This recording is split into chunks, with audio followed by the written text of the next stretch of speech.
O grupo FACE, Fraternidade, Amor, Caridade e Esperança, apresenta analisando os capítulos do livro A Caminho da Luz, psicografia de Francisco Cândido Xavier, pelo Espírito Emmanuel.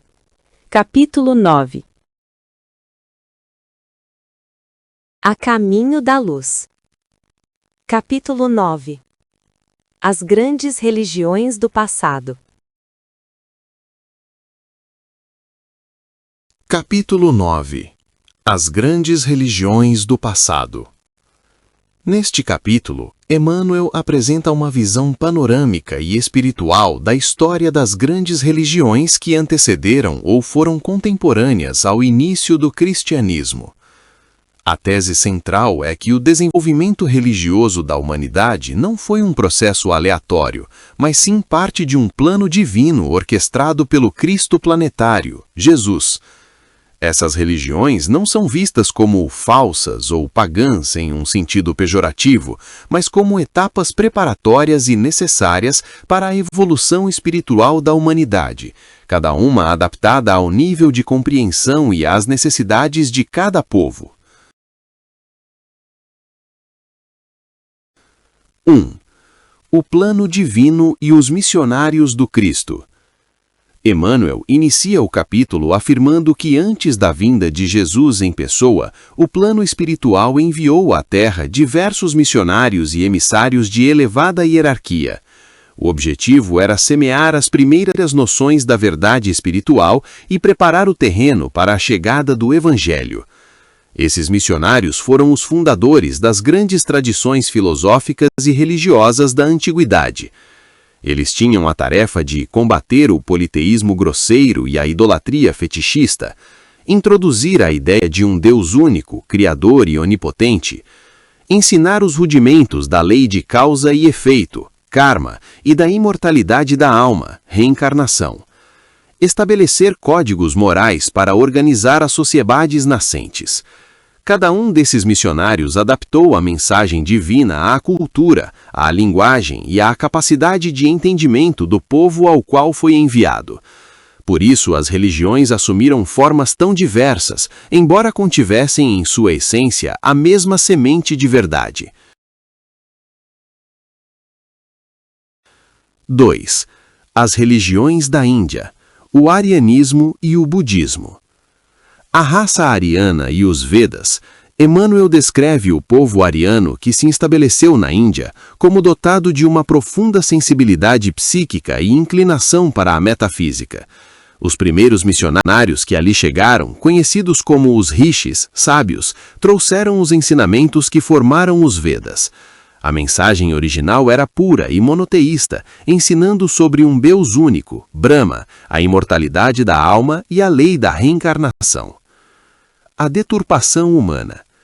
Com o tempo, a pureza desses ensinamentos foi corrompida pela imperfeição humana. A organização social deu origem ao rígido sistema de castas, e a ideia de um Deus único se fragmentou em um panteão de deuses, Brahma, Vishnu, Shiva, gerando complexos rituais e um politeísmo idólatra. O clero, Brahmanes, consolidou seu poder, transformando a espiritualidade em um sistema de opressão. O budismo como reforma. Milênios depois, como uma tentativa de restaurar a verdade perdida, surge Siddhartha Gautama, o Buda. Emmanuel o apresenta como um poderoso missionário do Cristo, enviado para combater a cristalização dos ensinamentos Vedas. O budismo pregava a compaixão, a renúncia aos bens materiais, a busca pela iluminação, nirvana, e a libertação do ciclo de sofrimento e reencarnações. Foi uma mensagem de amor e simplicidade, em forte contraste com o ritualismo e a desigualdade do brahmanismo. 3. A religião do Egito. A obsessão pela vida após a morte. A revelação da imortalidade. A civilização egípcia, segundo Emmanuel, foi profundamente marcada por uma revelação sobre a vida após a morte. Seus iniciados e sacerdotes tinham conhecimento sobre a sobrevivência do espírito e a existência de um tribunal pós-mortem, o julgamento de Osíris, onde as ações do indivíduo seriam pesadas. O famoso Livro dos Mortos é um reflexo desse conhecimento, contendo preces e fórmulas para guiar a alma no além. A decadência ritual. Assim como na Índia, essa verdade profunda degenerou em práticas exteriores.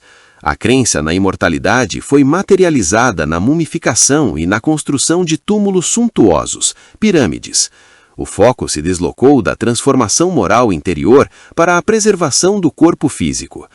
O panteão de deuses se multiplicou e os sacerdotes transformaram o conhecimento espiritual em um monopólio de poder, explorando o povo com rituais complexos e caros.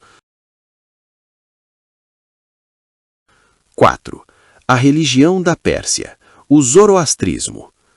A doutrina de Zoroastro ou Zaratustra, na Pérsia, atual Irã, o grande missionário foi Zoroastro ou Zaratustra. Sua doutrina, contida no Zen de Avesta, foi um passo fundamental na evolução do pensamento religioso.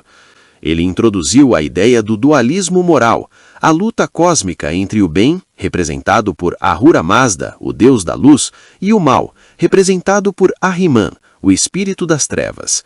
A importância do livre-arbítrio.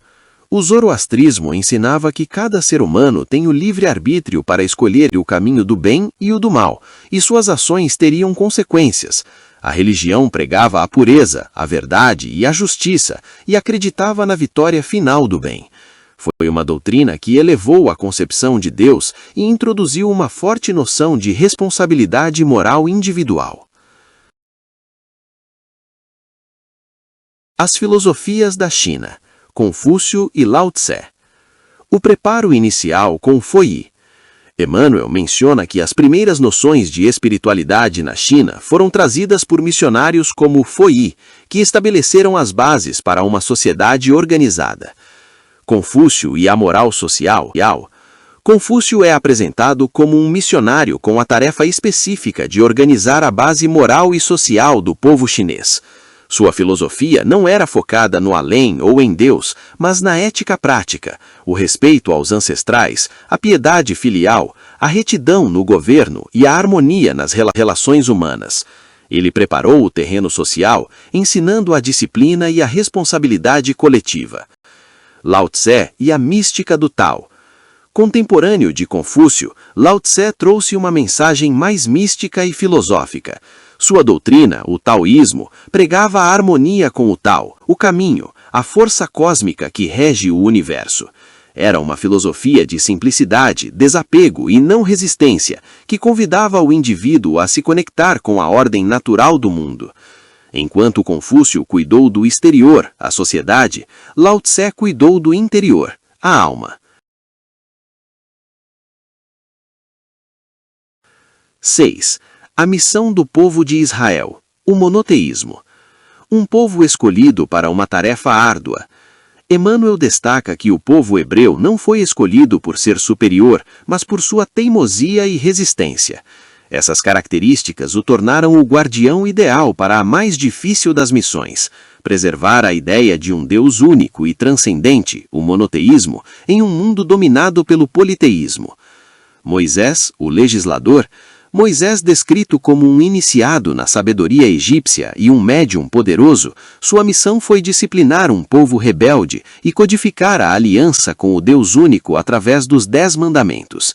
A lei mosaica era severa, de olho por olho e dente por dente, porque era adaptada à dureza e ao primitivismo daquele povo. Os profetas e o anúncio do Messias. Após Moisés, uma linhagem de profetas, Isaías, Jeremias, Ezequiel, etc., foi enviada para corrigir os desvios do povo, combater a idolatria e principalmente refinar a imagem de Deus. Eles transformaram o conceito do Iavé tribal e vingativo em um Deus universal de justiça e misericórdia. Mais importante, eles foram os porta-vozes da promessa da vinda do Messias, que traria a lei definitiva de amor e perdão. Conclusão do capítulo. O capítulo 9 de A Caminho da Luz conclui que todas essas religiões e filosofias foram esboços ou lições preparatórias para a chegada do Evangelho de Jesus. Cada uma contribuiu com um elemento essencial para o edifício da verdade universal. A Índia trouxe a noção da reencarnação e do karma. O Egito enfatizou a imortalidade da alma e o juízo após a morte. A Pérsia introduziu o conceito da luta moral e do livre-arbítrio. A China estabeleceu as bases da organização social e da harmonia interior. Israel guardou a chama sagrada do monoteísmo, criando o ambiente para que o Cristo pudesse entregar sua mensagem ao mundo. Assim, Emmanuel demonstra que a história religiosa da humanidade é um processo coeso, guiado e evolutivo, onde cada povo e cada profeta cumpriu um papel específico no grande plano de amor e luz traçado por Jesus para o planeta Terra.